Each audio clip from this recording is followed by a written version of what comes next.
delighted to welcome our guest speaker tonight, who's come to share your graduation ceremony with you. I'm not going to give him a huge introduction because you want to listen to him, not me. The Right Honourable Dr. Vince Cable, Secretary of State for Business Innovation Skills and President of the Board of Trade.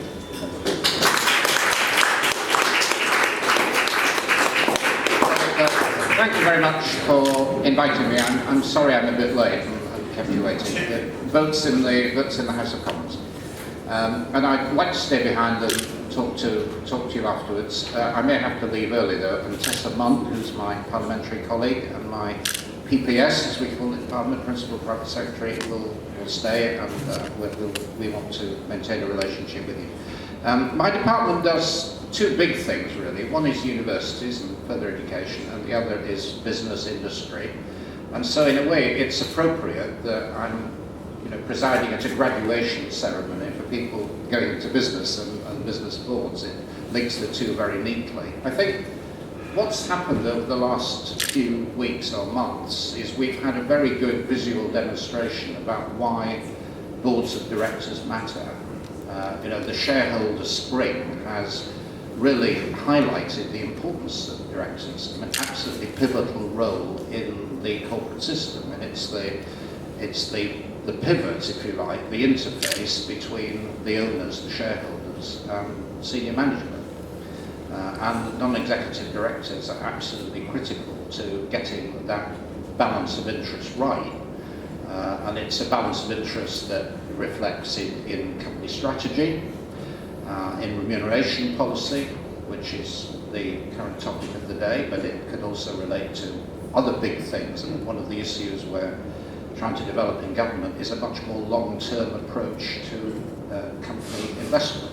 And executive and non-executive directors are absolutely critical to delivering that. Now, diversity is, as I see it, absolutely critical to shaking up in the best possible way the way companies are run.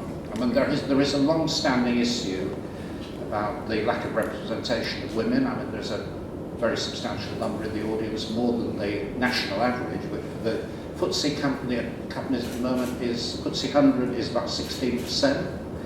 It's dismally low. I mean, it was 10% a decade ago, but it's still very, very low despite all the encouragement. And for the FTSE 500, it's only 10%. So there's an awful lot still needs to be done to getting a sensible balance of genders on the boards of companies. Now, I mean, the reason we're pushing this has got absolutely nothing to do with political correctness. That's not the issue. The issue is that there is a vast reservoir of talent and experience that we're not tapping into, and companies should tap into that, and that's why we're promoting the diversity agenda.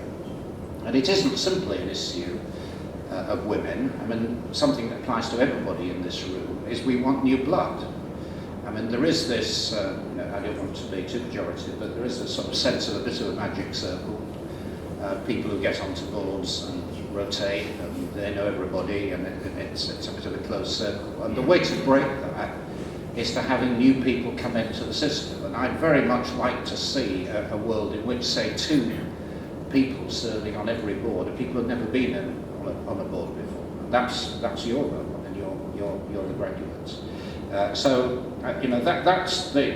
the context in which we're operating. I think looking forward, one of the big dilemmas for government is, diversity, great, we're encouraging it, but should we do more?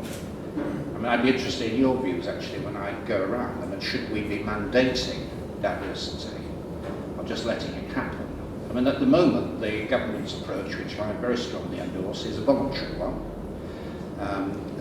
which includes naming and shaming, but it's voluntary. And Lord Davis, who we asked to look at companies and diversity, and particularly women, he's pursuing this, and a lot of companies are now responding. I think within the last year, we've had 100 women going onto boards for the first time in response to this voluntary but public process.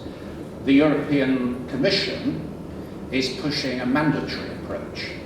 We're resisting that because we think, first of all, it can result in a situation where people are just put on boards not proper evaluation of their merit, simply to token reasons to comply with the law.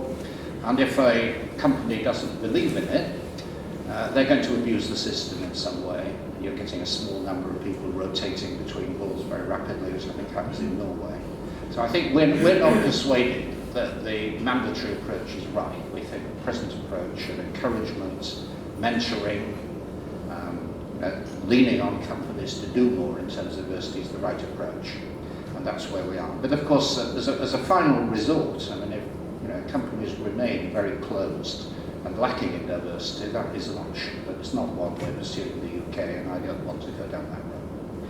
But I'm sorry to be solemn and give you a speech, but for most of you, and for all of you, I hope this is an evening of enjoyment and celebration, and I just wanted to come here and congratulate you and really thank you for what you're doing, because actually you're contributing massively to society and not just the development of your own CVs. So thank you.